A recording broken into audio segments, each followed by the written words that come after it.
Hello and welcome, everyone. Welcome to another Soul-lution Sunday, because the soul, the grand being of light you are, is the solution to see that we are more than just these physical bodies. Gives us a broader perspective of what life is and what it can be. Today, we are here with Ben Burchall. He was here last month as well, and we had such a great time. We decided to do another episode today. And so today's topic is In-Light-In-ment. Enlightenment is a word that is thrown around a lot, but today we are going to talk about bringing our own light into our bodies. Ben has had a recent Kundalini Awakening, and we're going to really dive in and find out what that was all about. So, Ben, welcome. Thank you. Thank you. I am so happy to be having a conversation with you again. Seems like people really enjoyed our conversation last time. So here we go again.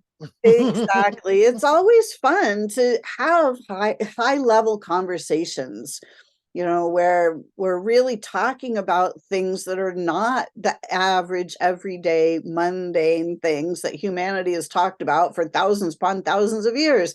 Time to open up our consciousness, open up our awareness, and see what else is possible. Yes, yes. I was just posting last night on my Facebook about how, when you change, sometimes friendships need to change or disappear, and some others will come along with you. And I've experienced that myself. I posted specifically about two of my friends. One, and all of us, met at a time when we were all depressed, all very negative in our focus about things. And then I changed.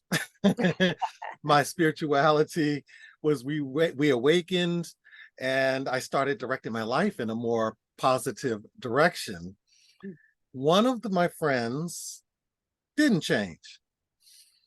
She stayed in the same mindset, and every conversation I was now feeling as a drain, because every conversation was about politics in a very negative way, was about her gripes about religious people, and being self-righteous about her particular diet. And I wasn't about to try to force her to not do those things, but I was clear that, I was different and I wanted a different interaction. So eventually I had to let go of that relationship. Whereas another friend, who is now still a best friend of mine, he began changing on his own and became more positive. So even when he gets into, that sort of vibe, he catches himself, because he realized that the only thing it's doing is causing him stress, and it's not actually changing anything, that he wants to be different. And he catches himself. I don't even have to say anything anymore to him. He catches himself. So even though he doesn't quite see things the way I do, we can lightly touch on those subjects and not get stuck there. And so many people get stuck on their negative focus of things, and they think they're doing something good by talking about it. Mhm. And they don't realize that all they're doing through their energy and focus is empowering those things that they do not like in the world by their negative focus on them. Yeah, exactly. And there are so many ways of looking at the same thing. Like if you think about it, like just in a like super practical term, if a whole bunch of people are standing around a building, Mhm. if you ask each person what that building looks like, they're going to give you a specific vision of that building. But somebody on one side could say that, hey, this building is made of glass, and the other person on the other side of the building could say this is made of brick, and it's the Mhm. same building, But depending on where you're standing and where you're looking at it, the view can be completely different. So, And somebody else might say, what building? Because they're not even looking at the building. They're over there looking at the trees. mm-hmm. So there's all kinds of perspectives. And I tend to choose more to not give my attention to those big, bad, scary, negative things that, I could feel very justified in sitting around bashing all day, but that does zero, absolutely nothing to actually change those things. So I don't want to use the word challenged, but for lack of a better word right now, I'll use that word. I'm challenged to constantly find ways to look at this thing that we call reality in a way that is empowering for myself and emits a different vibration that others can feel when they're around me. And the interesting thing is when you do that, people who are firmly sort of ensconced in a negative view and negative vibration can feel bothered, even though you aren't doing anything to them. But it's just a clash of energies that they're feeling. They may not know why they're really feeling it, because sometimes you don't even have to say anything. It's just your presence and it bothers them. Whereas other people who are open to your energy, they will feel that. And even without saying very much, they'll just feel uplifted around you. And that's the kind of presence that I want to be. Exactly.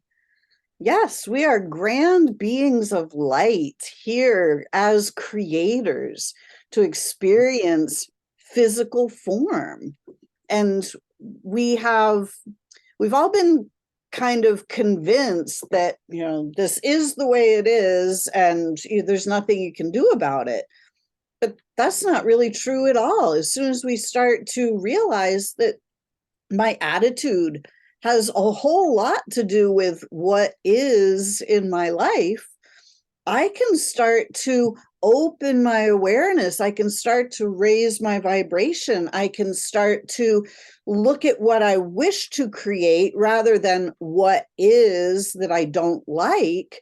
And I can start moving my attention and my energy in a direction that is more positive and more pleasing so that I get a better result, so that I have a life that I actually enjoy living.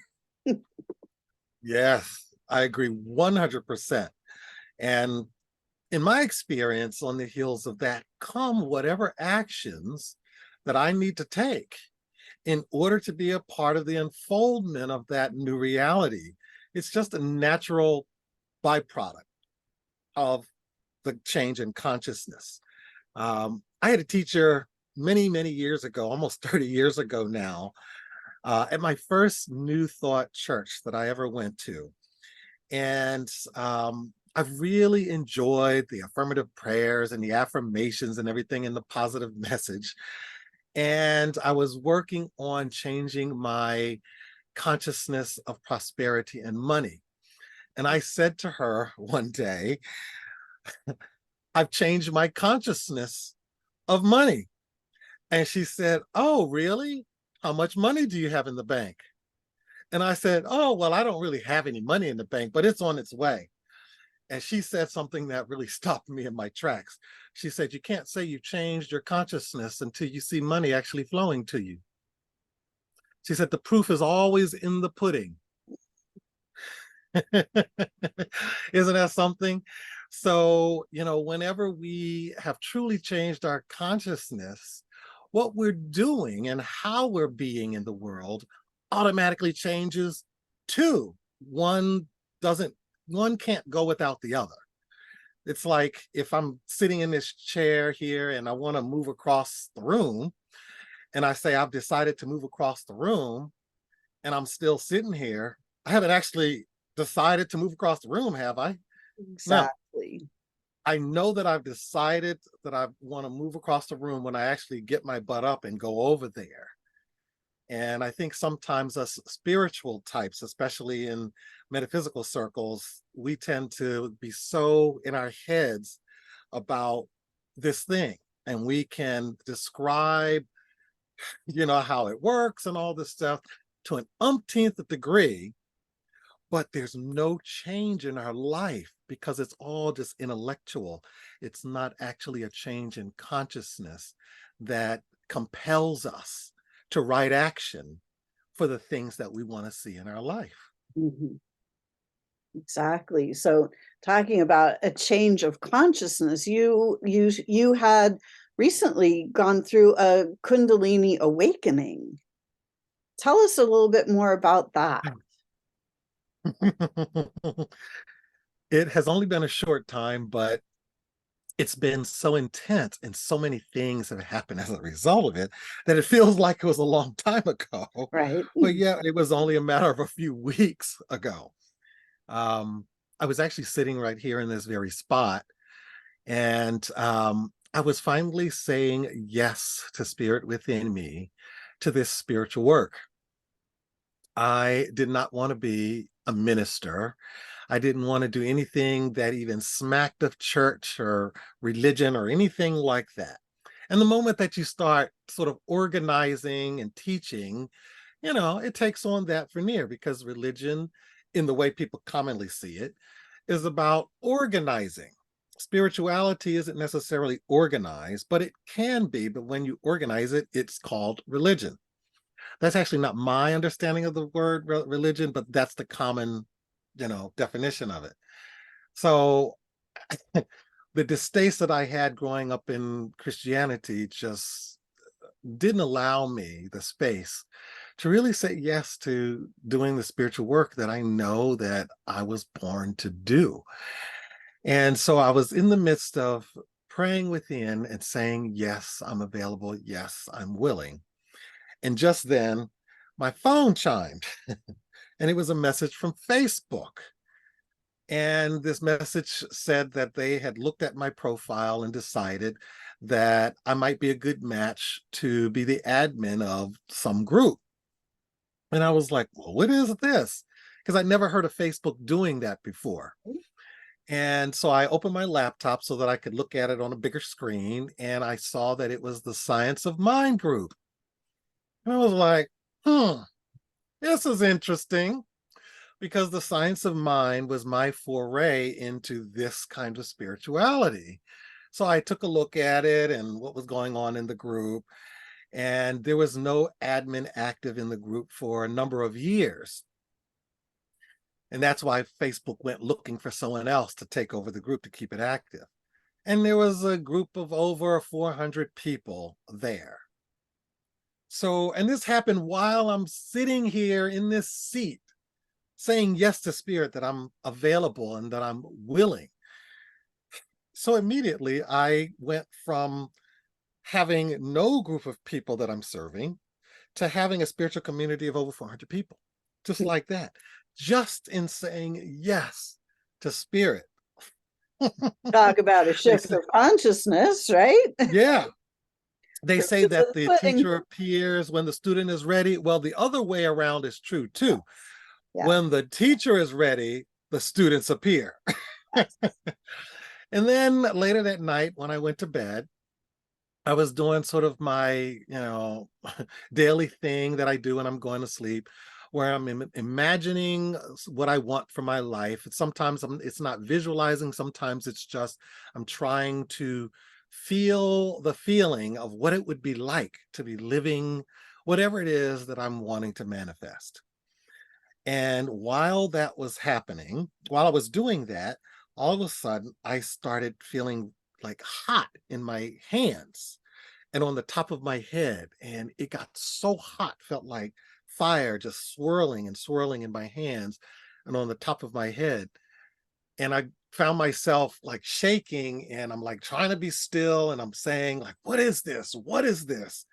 And it started feeling like it was shooting out of my hands and out of the top of my head. And then I remembered from growing up, hearing charismatic Christians talking about being, quote, slain in the spirit.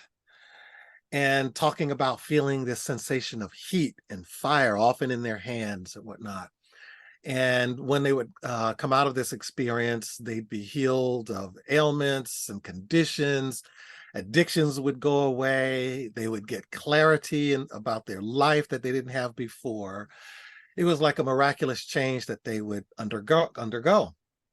And then, of course, when leaving Christianity and getting more into a metaphysical understanding of things, I learned about Kundalini. So I recognized then what was happening, that I was having this experience. So I just sort of tried to relax into it, and I just said, okay, okay, I receive it. I receive it. And I just let it happen. And it has been quite a ride since then. Quite a ride. The things that bothered me so much, that were traumatic for me in childhood, that when those images came to me would trigger me, I'm not having that experience anymore.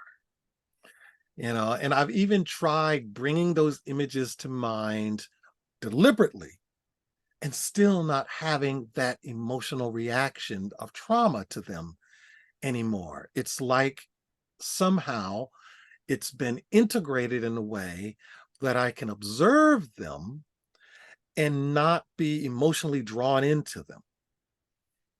So that's one thing that happened. Another thing that happened is my diet has completely changed. I'm someone who loves meat. But after this experience, meat didn't feel so good in my body anymore. Hmm. So that changed. Uh, Drinking coffee. I was a daily drinker of coffee. Now, I was drinking less of it when this happened, but I still had my daily coffee, sometimes twice a day. So you can imagine when I was drinking more, I was drinking a lot. I was actually drinking so much at one point that it was messing with my heart rhythm. Mm. And so I lowered the amount of coffee that I was drinking to more of a reasonable amount. Now, don't need it. I wake up and Yeah. I'm awake. That's a new experience for me. Wow. It's been really, really interesting. It just feels that everything has changed. At work one day, I work at a hotel, and I walked in, and we're doing our shift change and everything. I'm counting the drawer and everything, and we're exchanging information. And this coworker just kind of had this funny look looking at me, and she's like, "You seem different. Have you done something different?"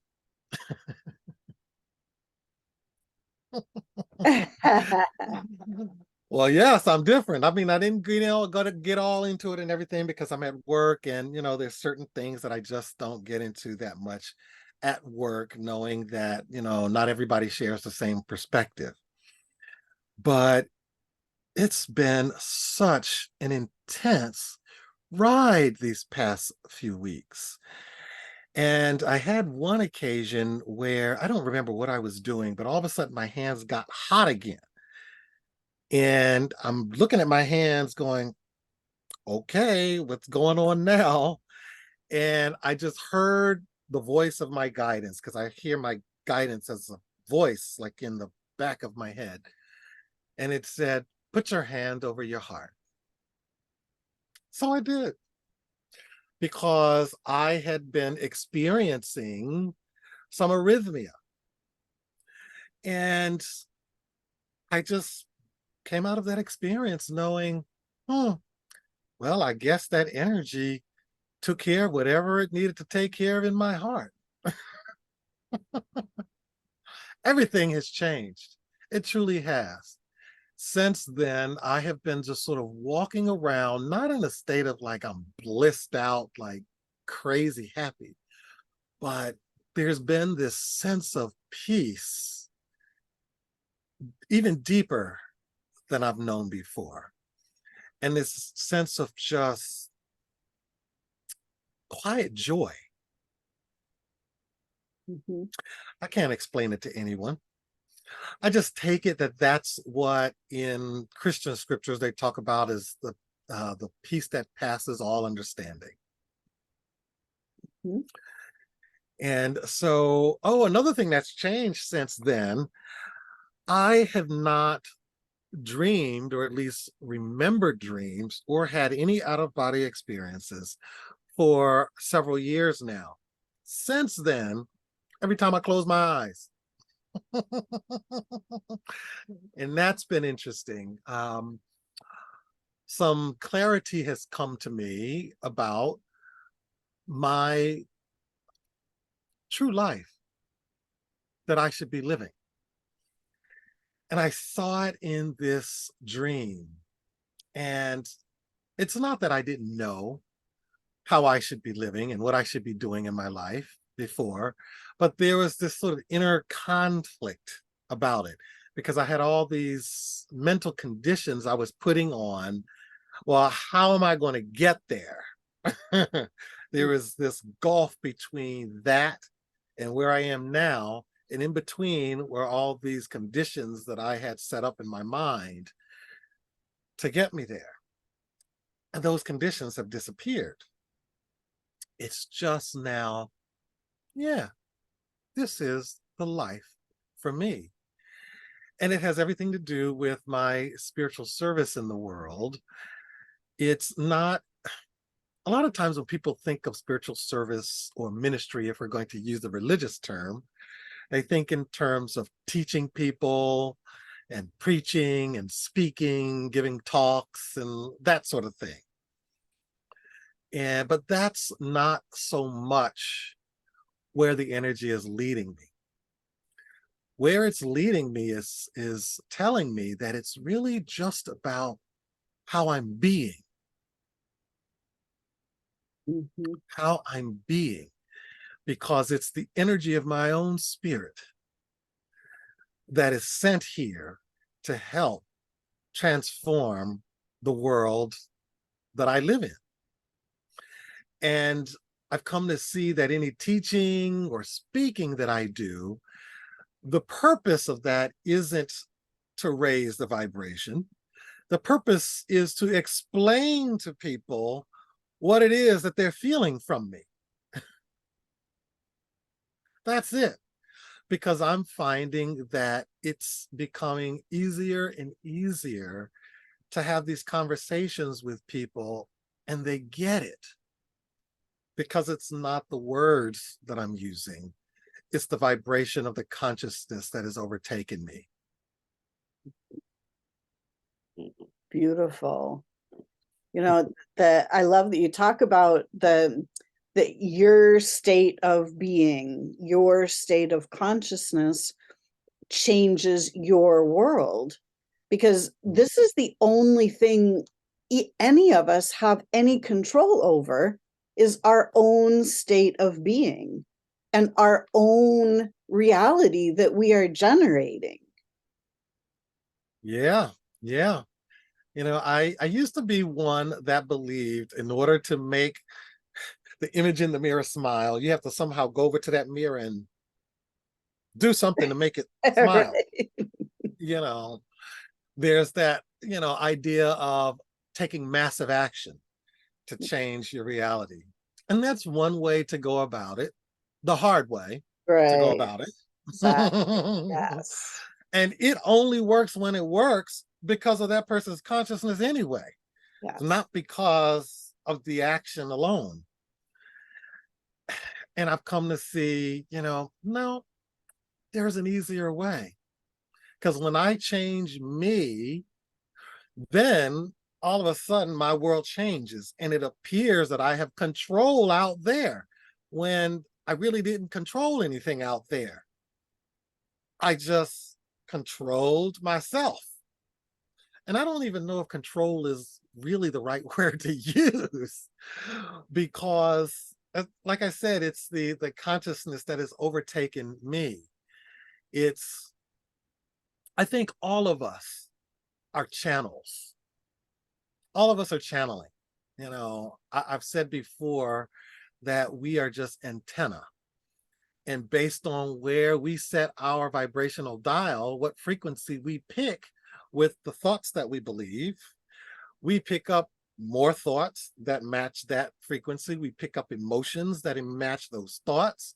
And we pick up situations and people and circumstances that are also a reflection of those thoughts and feelings, which are nothing but reflections of the frequency that we're emitting. So I think we're all channeling. We're either channeling good stuff that we're picking up or sucky stuff that we're picking up. Exactly. Right? And the stuff that we pick up, there's so much that we're absorbing from the world around us kind of unconsciously. It's like, oh, well, I'm done with work, let me turn on the TV and let me just absorb whatever's coming through the TV, or let me just go absorb what's coming through Facebook, or instead of consciously, intentionally absorbing the things that really make us feel good, and which then allows us to emit those same frequencies. If we're absorbing if we're absorbing the news and absorbing all of the things around us, the politics and all of that, we're just emitting that frequency right back out, and we're just generating more and more. And then we wonder why we don't feel well, or why our body isn't functioning the way we want it to function, or why our life isn't going the way we want it to go. But we're not consciously aware that I'm just the channel, and this is what's coming through because this is what I'm focusing on. If I change my focus, if I change my frequency, if I manage my own state of being, if I command my thought space with some, if I'm a little bit masterful with my thought space and my energy, I can generate anything I desire. But if I'm just going through life absorbing everything that's being thrown at me, then, good luck. Yeah, I used to give people the advice to, not look at the news and, better yet, don't even have a television, like I don't have a television. Don't, and at one point I had gotten off of social media except for YouTube, because YouTube is a form of social media. And then I went back to it because there are certain aspects of Facebook that I really, really liked. I liked the groups and being able to find events locally that I'm interested in. And now I don't give that advice anymore because it's really backwards. It's really backwards. It's wagging the dog by the tail, giving people advice to do this and not do that. When if the person has not changed their vibration, they're not going to change what they're doing. So the key is in changing my vibration, because automatically my behaviors will change to match my vibration. So I no longer have to tell myself, oh, don't go looking at the news. I don't have to do that anymore because my vibration isn't such that I'm interested in what's going on the news. So therefore, I don't do it. I don't have to tell myself not to. On Facebook, which I'm on daily, because I love it. I don't have to tell myself not to do certain things on Facebook, because my consciousness of how I am and what I accept in my life has changed such that I don't go looking for the things that are disturbing to me anymore. I used to be one of those people, dare I say it, I was a shit stirrer. I would just be in a mood sometimes where I had the mood for controversy and conflict, and just wanted a little argument. I just kind of got off on that. And one day I had a moment of clarity about that where I realized this doesn't feel good. Right? There's a certain perverse satisfaction that you might get out of it. But in the end, it feels worse than it feels good. And just realizing that, because like I said in our last conversation, I really care about how I feel. When I realized that what I was doing was causing me to feel bad, nobody else was doing it to me.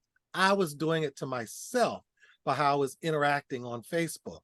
Mhm. Once I got that realization, change, it clicked for me. Yeah. And now I go to my Facebook page and almost everything I see is something uplifting or funny because I love to laugh. And, I stopped trying to join groups that are designed to sit around and bitch and complain about life and negative things. I just have no desire in that anymore.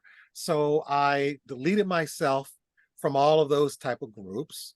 And, if, somebody that I'm connected with is posting things that I find, not pleasant, but I still want to maintain, a connection with them because maybe they're family or something, then I just unfollow them. So, I go specifically to their page every so often to Mm. check on them, but I don't have their posts just constantly coming on my feed. Exactly. Now, before I had this change of consciousness, I didn't do any of that. I just, like you said, I took in everything that was there and I focused on all the negative stuff and not so much on the positive stuff because that's where my vibration was at the time.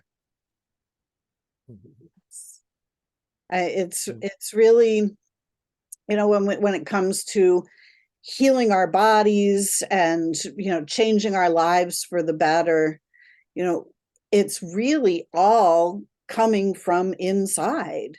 And when we can bring ourselves into a state of peace and calm and happy, everything changes. And it's Mm-hmm. simply about managing our own state of being. And you're really talking about how to masterfully manage your state of being. It's like we have to really choose how we wish to be. How do we wish to feel? And then once Mm-hmm. we choose that, kind of dial it in, like you say, Mm-hmm. we dial in, I want to feel peaceful, calm, and happy. Well, then everything else starts to match that. We start to attract peaceful, calm, and happy. Yeah. I used to be one of those people that every year, several times a year, I would get strep throat Hmm. without fail, at least twice a year. And I would get it where I would lose my voice every time. And this happened since I was a child. And then one day, many years ago, when I learned about the chakra system and I learned about the throat chakra being the seat of the will, the Mhm. seat of feeling empowered, then I learned that, maybe the reason I'm getting this strep throat and losing my voice is because I don't feel empowered and that I'm not exercising my will as I should be. And it was true. A lot of the traumas in my childhood really shut down my sense of empowerment. And in my mother's home, you were not allowed to express yourself strongly, Mm, whether it was anger or happiness. You couldn't be too happy mm, because when you're too happy, you start getting loud and boisterous. And, mother would say things like, quiet down. I don't want the neighbors to hear all my business. And mm. I could never understand, well, what business do we have that's so private that you don't want the neighbors just to hear that you're happy? Right. I just couldn't understand it. But I was made to feel guilty about just being happy and laughing out loud and expressing myself. And then when it came to anger, the only person that was allowed to be angry in my mother's home was her. You were not allowed to express anger, no matter how unfairly you were being treated, no matter what was going on in the home. And there was a lot going on in the home. There was plenty of abuse, there was neglect, there was mental and physical abuse and sexual abuse going on. But dare you express anger and upset about it?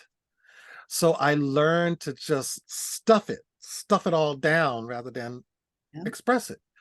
And I started having these, strep throat attacks every year since I was a teenager.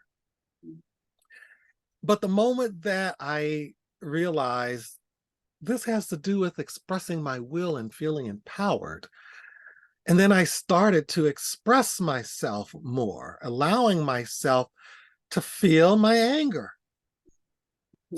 Anger is a righteous, holy emotion. All emotions are. It's what we do with them that matters. I have not had strep throat like that in so many years. I can't even remember the last year that I had it, because it was all about expressing myself and feeling empowered. So some people would say, the streptococcus virus don't exist. I don't necessarily agree with that. We don't all have to have the same framework of how we believe things work.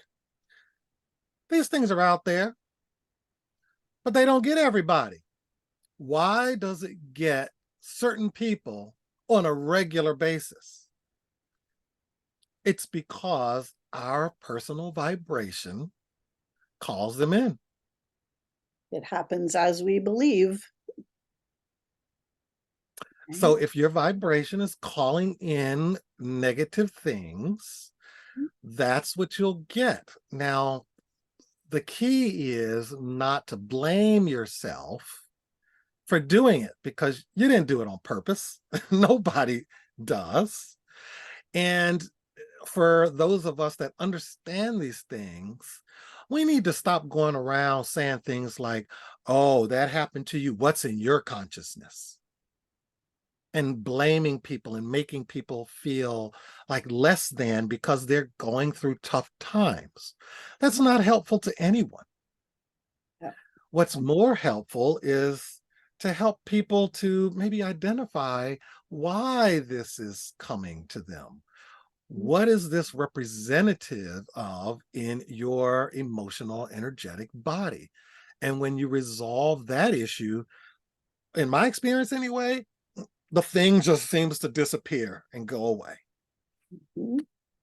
It's that simple, but not necessarily so easy, because we can be really, really tied to our beliefs and our definitions of things, because another way of thinking about a belief is how you define things.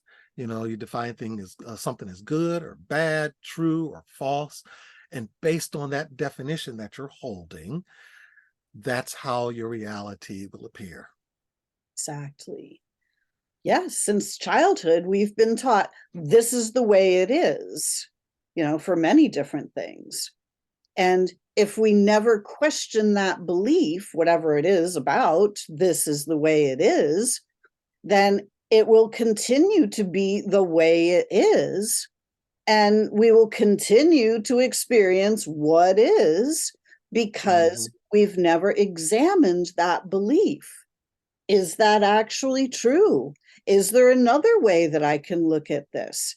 If this is something that I don't enjoy, what is, then how can I recreate this so that it's not the way it is, that there's something else possible? When we start to realize that we are infinite beings, we are creator beings, we can create anything we desire. We've just been told what to create since childhood. Well, this is the way it is. This is what you have to do. okay, and we just do what we do because we have to do what we have to do, and this is the way it is, and we just keep doing what we have to do, even though we don't like what we have to do. It's like, all right, Yeah. and let's change it. Let's broaden our perspective and realize that there are many other options available. But because we've all been really programmed into this is the way it is, we get locked into that point of view. And if we never change that point of view, we just keep seeing the same thing over Mhm. and over and over again. It's like being told when I was little, oh, you better dress real warm when you go outside because if it's cold and you get cold, you're going to catch a cold. Mm-hmm. And even as a kid, I just couldn't accept that. It just didn't make sense to me. I was like, that's not how you catch a cold. And so because I didn't believe it, that wasn't my reality. I didn't go around catching these colds. Right? Yeah. Huh? But, other areas of my life where, I bought into negative beliefs or I made conclusions about things in a negative way because we do that a lot too. You say we've been programmed. I like to use the word indoctrinated Yep. because yeah, I no longer use that word program because we're not computers. We're spirit beings that have a mind and that have a body and that have an energy field around us. But we are indoctrinated. We're taught certain things in such a strong way that we simply accept it to be true because we didn't know anything else. We didn't know any better. Mhm. And but we also make conclusions about things that we're not indoctrinated into. Sometimes something will happen in life and we'll make a conclusion about it that's negative. We just choose to believe. It's like, for instance, if something bad happens right after you did a certain thing, sometimes people will conclude that, oh, I better not do that thing because this bad thing was going to happen afterwards. That's what superstition is all about. It's like somebody maybe years ago, remember that thing about if you step on a crack, you'll break your mother's back? Yeah. So maybe somebody, in some bygone time stepped on a crack. And then after that, their mother's back got broken. So they made a false association between the two and created this superstitious belief that causes them now to be afraid of cracks. When that had nothing to do with it to begin with. It was just a conclusion that they made, a negative conclusions. So sometimes we do that as well. Something unpleasant happens and we give it a meaning. And we think that such and such thing made that thing happen. When it actually didn't. It happened for other reasons, but we gave it a negative definition. So then our lives begin to morph to match the negative conclusions that we made. So the Exactly. challenge becomes when we're thinking about things, what conclusion have I made about this? And is this conclusion something that empowers me to get what I want? Or is this a conclusion that stresses me out, makes me feel bad, and is actually producing the bad things that we have concluded would have to happen? Exactly. When we, especially in my line of business, is healing. It's like we have all just concluded that when our body isn't working the way we want it to work, that it must be being attacked by a disease. Seems like a completely logical conclusion. However, when we look at what's actually happening in our body, we find out that, hey, my body is responding to my emotions. So when I am running these emotions constantly of fear, doubt, guilt, shame, blame, whatever it is, when I have something that that's kind of eating me on the inside, Mhm. like my body changes function. It's not that my body's being attacked by a disease. My body is responding to my emotional environment. It's Yeah, like, it's like how they say heart attack. mhm, I've never seen a heart attack anybody. right? You know, the heart isn't attacking. Exactly. Something is happening in the heart. And then the question is, why is this thing happening in the heart? But the heart's not attacking you. But Exactly. that's our common language. And that language then creates fear.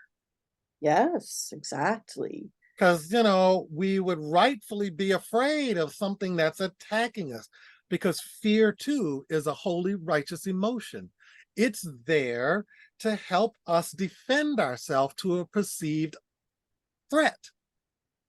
Mhm. So if we tell ourselves that whatever is happening is an attack, Yep. that immediately sets up the biochemical reaction in the body that then communicates with the brain, which is a part of the body, and we perceive it in our consciousness as there's a threat, a threat, a threat. So then the fear kicks in so that we can do something about it. But the problem is that there's no attack out there anywhere. So the fear is really being generated by a false thought. And Exactly. because it's false thought, it motivates us to then behave in a way that really isn't in alignment with what we really want and what will really bring the healing.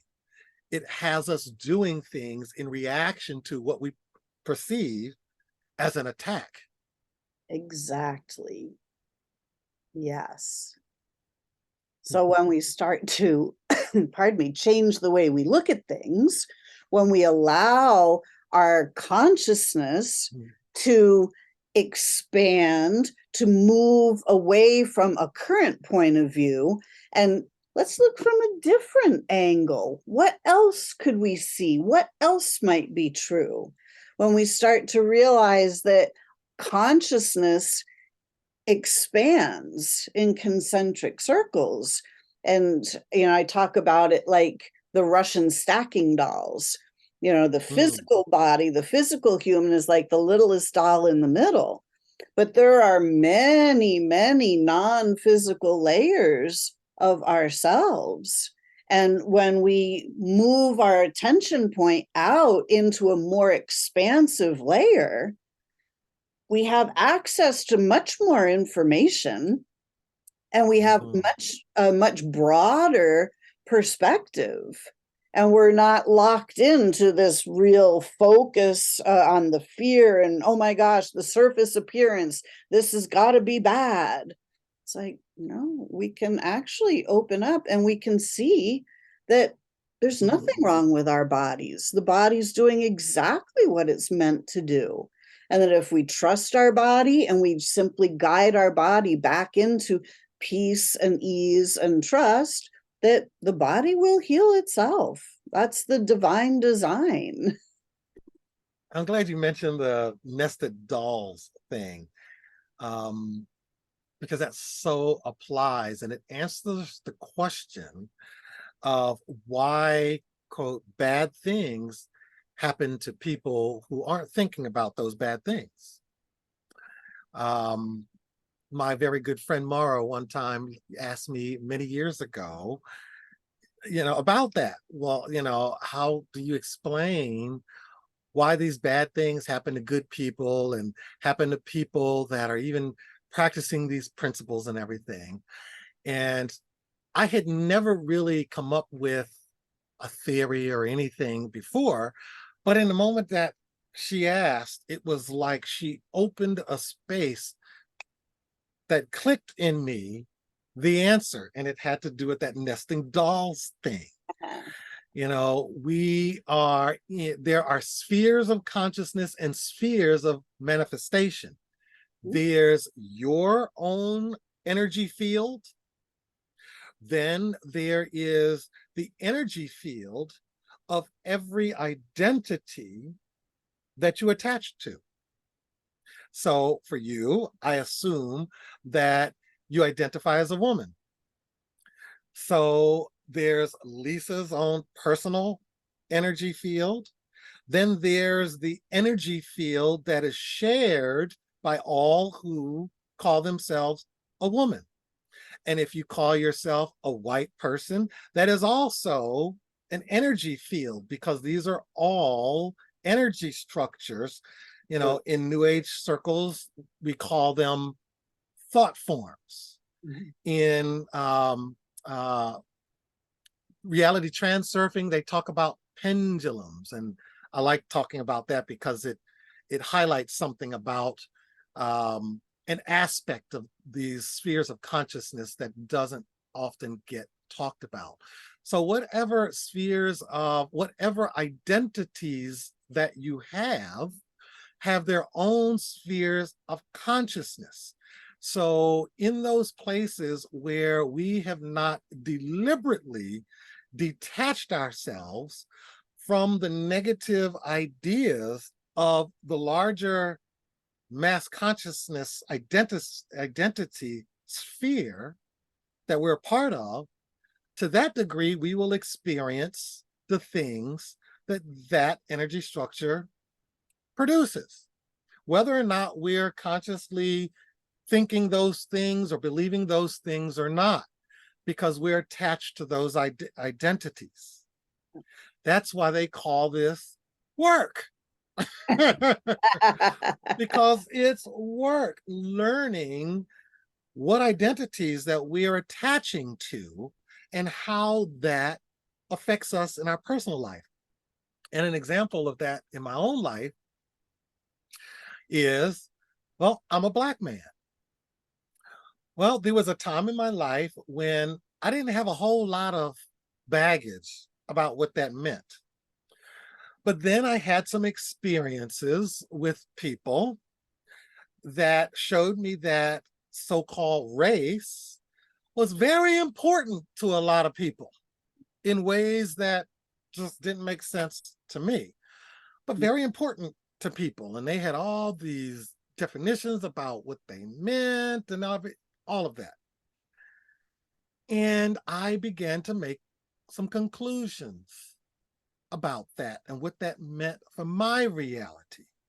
So I made these conclusions that then made me believe that, well, you know, I'm going to have certain experiences because I'm Black, because that is the country I live in and that's this culture. And I started having some very interesting negative experiences as a result. And I was living in Atlanta, and I had gotten involved with the Occupy Atlanta movement. And that movement was all about, you know, screaming your grievances about the government and the economy out to the world.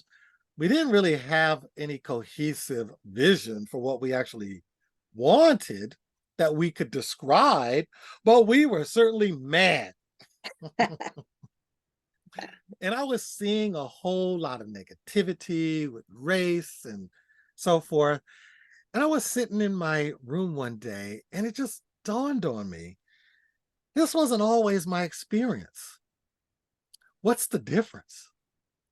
And I realized, oh, I didn't used to buy into these beliefs about race. And somehow I was then believing in those beliefs.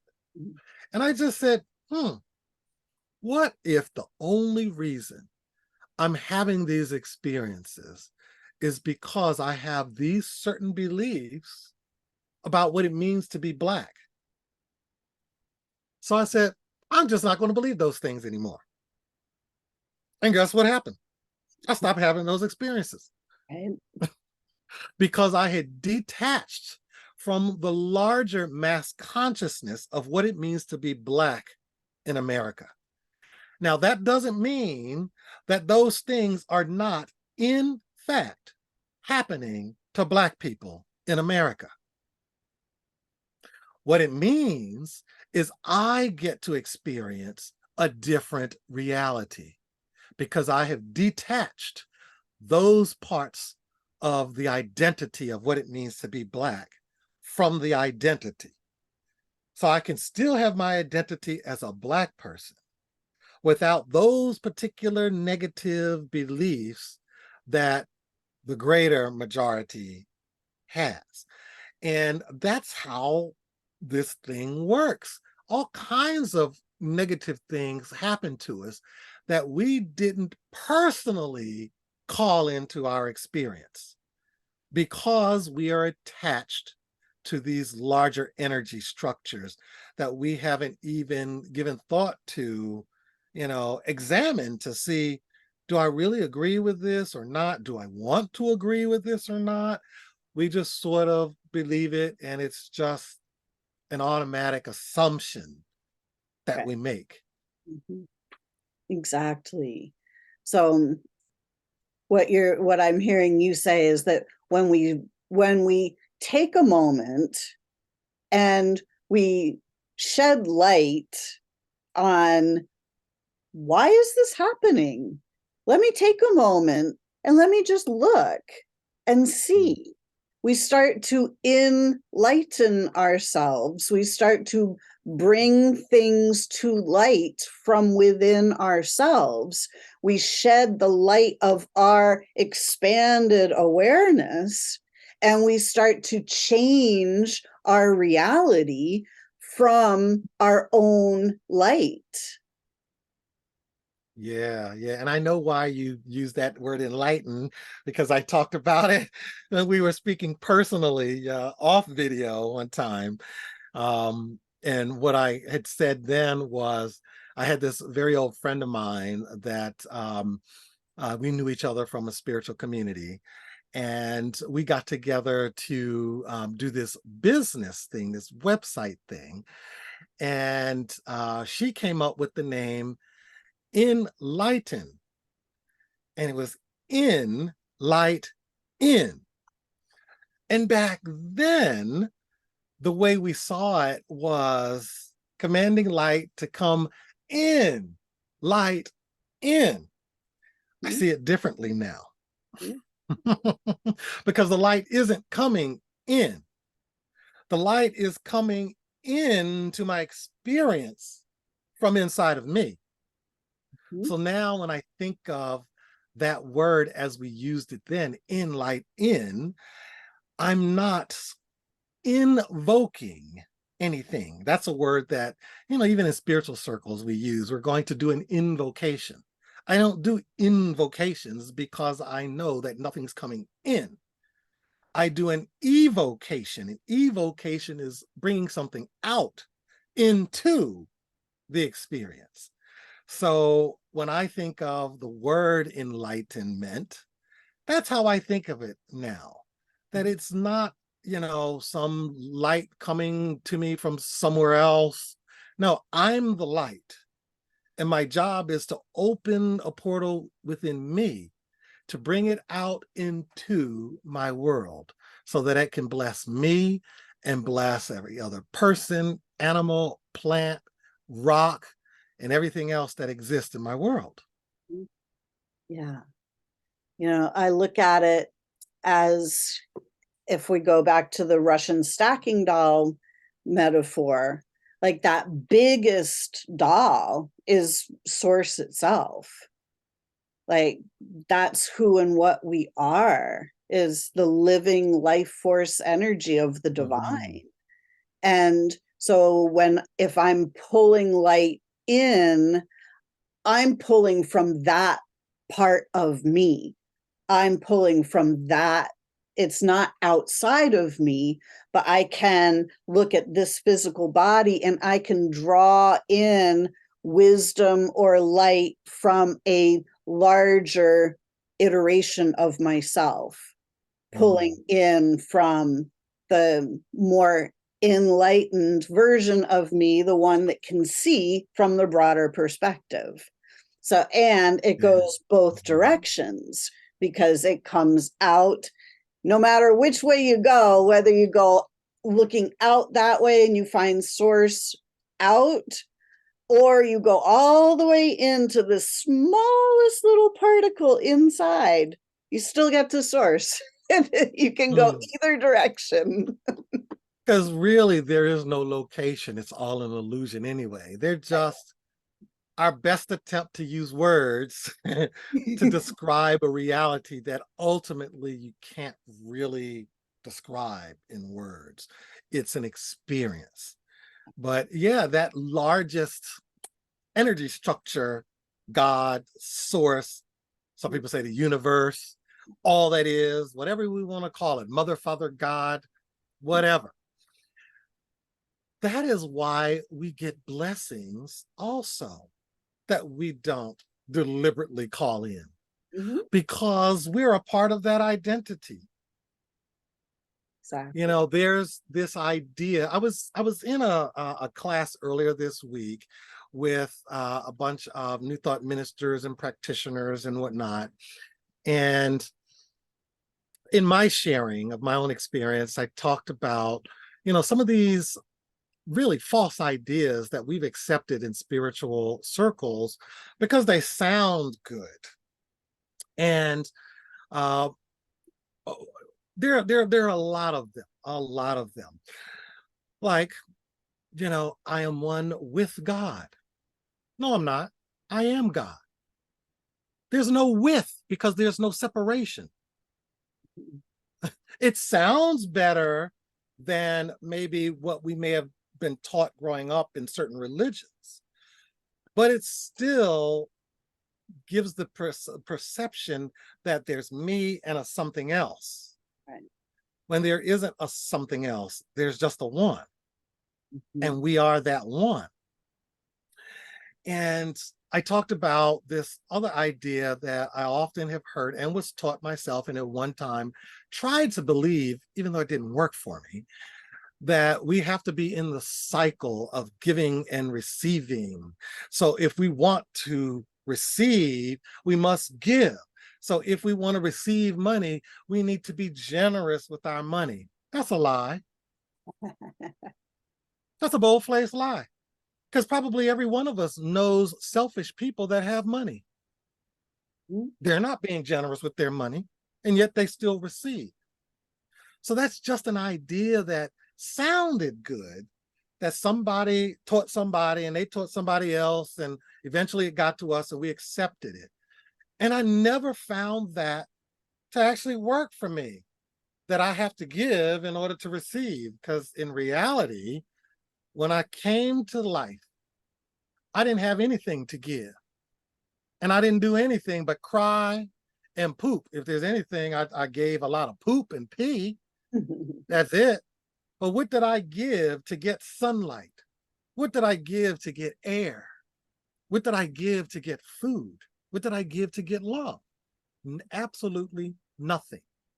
But I got all those things because I belong to that greater sphere of consciousness, like you said. And because that is a part of my true identity, actually, it's the entirety of my identity, then I get the blessings that come with that. So what if we stop believing that we have to do certain things in order to get certain results? Yeah. Same with our health. Who says there's only one way to have a healthy, whole body? Like, for instance, people argue over diet. No, yeah. You know, one person, you know, they're like, I'm an omnivore, and they eat everything, including all the fast food they want and everything. Another person eats only meat and calls themselves a carnivore. Another person eats meat and non-starchy vegetables and no fruit or very little fruit, no sugar, and they call themselves keto or low carb. Another person eats no animal products, calls himself a vegan, and everybody believes this is the right diet and the only one that, you know, humans should have. when the reality is there are healthy people eating all of those things. There are even healthy people that eat the standard American diet and live a long time. How is that possible if it's the diet itself? There must be something else that causes that, and it's consciousness. Exactly. It's consciousness. That's the linchpin in it all. So even though I am eating a basically vegan diet, I'm not willing to tell somebody you can't be healthy and live a long time eating meat, because I don't know that to be true for you. I just know it's true for me. And who's to say that the only way, for instance, to deal with a heart arrhythmia is to go take, this barrage of medications? Who's to say that? Now, that may work for some people and not work for other people. I'm dealing with it differently now. I went one direction with the standard medical things, and it worked for a while. But then I noticed that when I allow myself to fall into a low vibration, which all I mean by that is I pick up some negative thoughts and have a negative reaction to things and stress out. Guess what? Well, the medical stuff that seemed to have worked for years stops working because I'm reactivating a condition in my body through the condition of my mind. Exactly. So now it's all under control because I've changed my consciousness. And I've changed my consciousness in a way that reduces my level of stress. So then my heart isn't reacting in a negative way. Exactly. Because the negative reaction of the heart is just telling me, it's a communication. It's telling me, there's something going wrong in your energy system. There's something not beneficial going on. So something physical has to manifest to give a sign.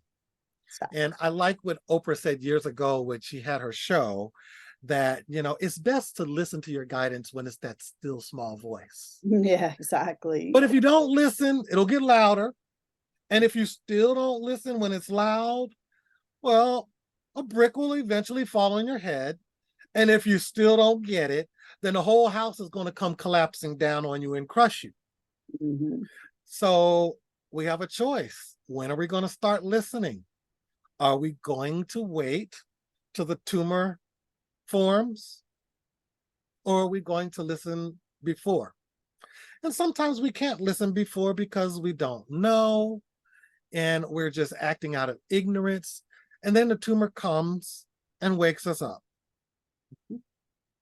Or the whatever it is, the heart problem, or the asthma, or the skin disease, or whatever it is, something eventually comes. Or it can come maybe not even in health, it could come in the circumstances of your life. Exactly. In some way, the manifestation will come to give you a message. And the key is, are you receiving the message? Yes. Exactly. Are you actually receiving the message, or are you just simply reacting to the surface appearance? Are you reacting in fear, or are you sitting with the surface appearance, whatever it is that has showed up, and say, what's the message? What do I need to know about this? Yeah, I like what, my ancient rabbi, Jesus, said about that. People get the wrong idea about what he actually meant when he said, judge not according to appearances, but judge with righteous judgment. they commonly think that means, don't go around judging people's lives and everything, but that's not really what he was talking about. He's talking about manifestation. Yep. Don't go looking at things in the world and judging based on what you see with your eyes, because that will lead you to conclude things that are not true. Exactly. But even though your conclusions are not true, they will become true for you because your belief triggers the energy to cause it to be true. Exactly. And that's what he means by judge with righteous judgment. When he said, if someone hits you on the right cheek, turn the other cheek to him. See, Jesus even said that he did not teach literally. He said that he spoke in riddles to hide the true meaning of what he was saying to those who were not ready to hear it. And only those with the spiritual ear will understand it. So people have tried to interpret that to mean that he was teaching nonviolence. No, he wasn't. Had nothing to do with it. He was teaching again about manifestation. When something comes and smacks you on the face, you're supposed to turn your cheek and look at it from a different angle. That's what he was telling us to do. And that's judging with righteous judgment. That instead of looking at the symptom in the body or the symptom in my life out there, and making a negative conclusion about it, and therefore creating more negative with that, I'm to turn my consciousness, turn my cheek, see it in a different light. And if I can see it in the highest light, that all is well, and that I have the power and the authority to bring about the good that I want, that is righteous judgment. And that produces the results that our heart truly desires. Exactly. So that brings us back to kind of where we started in the beginning about, the building. If we're looking at the building from one side, we'll see one thing. If we look at it from the other side, we'll see a different thing. But what if we move up and we look at the whole context and we see a completely different perspective? This is where he was going with that, I believe, is that there are always other ways to see things. And if we're simply just looking at the building going, oh my gosh, where did this come from? Then we're stuck with this building in our face. Whereas we can move our attention up and go, oh, I see how that happened. Let me clear out some fear, doubt, guilt, shame, blame, whatever it was. Let me clear out these beliefs and let me move on. Yeah. Beautiful. And there's a reason why I'm drinking what I'm drinking. This is ginger green tea. I'm currently on a water fast, which, I include some tea. I was just inspired to start including tea last night. So I made some tea last night and drank it. So I made some more, before we started here so that I could continue to drink it. And the only things other that I'm taking in is some Himalayan sea salts and for my electrolytes and some vitamins and minerals. And that's it. And the reason I'm doing this fast is that there's some things going on in my body that it's time to release. In the past, when people told me about fasting, and I grew up in a church that promoted fasting, not necessarily long fasts, but they thought it was a good idea to fast at least one day a week. And I tried that. It was really, really hard. Really, really hard. Because I really like food and I like to eat. And, we grow up mostly being overfed. Because our natural state is actually not to eat several times a day, every single day. Our ancient ancestors didn't have access to constant food like we do now. So they didn't eat every single day, all day long like we do. So their natural state was to be in a fasted state most of the time. And then they would gorge on their nutrition when they would find things and hunt things. But they would be in a fasted state much of the time. Well, somewhere along the line, I picked up this idea that fasting was nothing but starving yourself. It was just starvation. And yeah, it is. Yeah, it is. However, when we think of starvation, we're really thinking about someone starving someone else. It's against your will. And that's not what's happening when you're fasting. When you're fasting, this is a choice that you're making. And is it starvation? Yes, because you're starving certain things in your body and therefore sending the healthy cells to go and eat those dead and dying cells in tissues. Now, I wasn't willing to do a fast and just drink water and tea before, because I had made this conclusion about what fasting meant, and it was quite negative. Deprivation. So that meant over the years, all I did was kept eating and eating and eating and eating and eating and eating. And I never gave my body its natural cycle of fasting so that it can then stop metabolizing food and start healing all of the anti-nutrients and all of the whatever terms there are that I don't even know, to remove them from the body. So then over time, it has created things that have been unpleasant in my body. So now, after this Kundalini experience, somehow I became willing to fast. I just let go of that negative idea of fasting.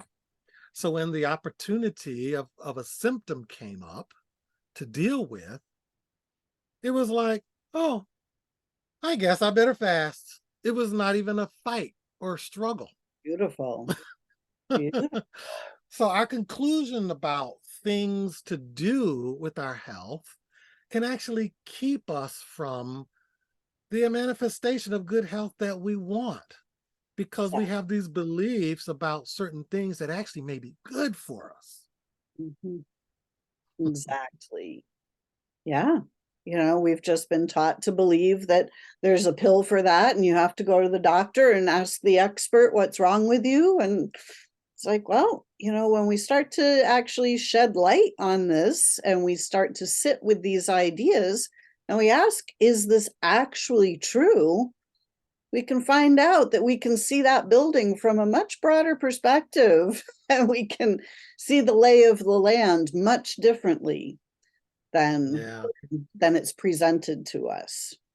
Yeah. So, And I am so looking forward to having yet another testimony about how change in my consciousness and the resulting behaviors and everything else that come out of it have dealt with what I'm dealing with now. One thing that I want people to know is they don't have to feel guilty about any manifestation in their life. right. Because sometimes when people are dealing with health challenges, they can start to guilt themselves. Oh, I should have known better. Oh, I called this to myself and this, that, and the other. When the reality is you probably didn't call it on purpose. It's something that happened either as a result of stress that you put yourself in, not deliberately, or it's because of some identity that you have not yet questioned from the larger mass consciousness that it came to you. And you don't have to feel guilty for dealing with a disease or condition or poverty or bad relationships or anything else. But you can begin to then say, what can I do about it? It's like someone going into a dark room with someone and complaining that it's dark in here, it's dark in here.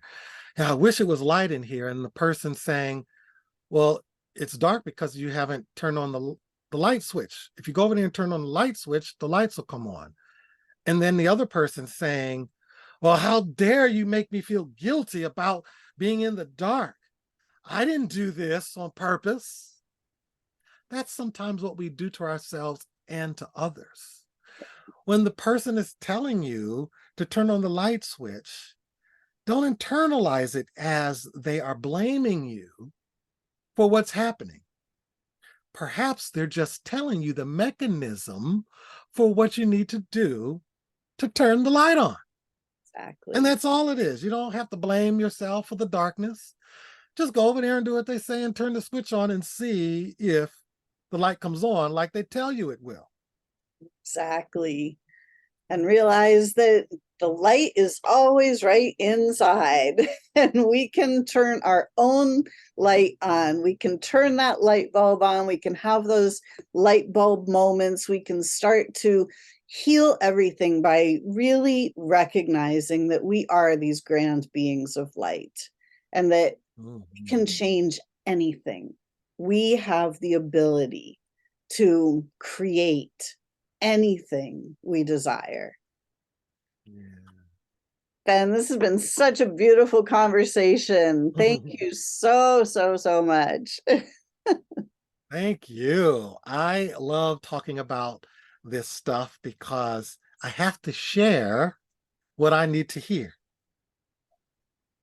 Exactly. I love this spiritual service thing, but it really is a mistake for me if I think of it in terms of I'm really serving other people. I'm actually serving myself because all those people are just parts of me. They're reflecting back to me what's in here. Mhm. So whatever I'm sharing with anybody, I'm really sharing it with myself and reminding myself of who and what I am and the power that is embedded within my very being. Exactly. Love it. What beautiful words of wisdom to end our show today. Ben, thank you so much for being our guest again today. It's always a pleasure having these conversations. Yes, thank you. You're very welcome.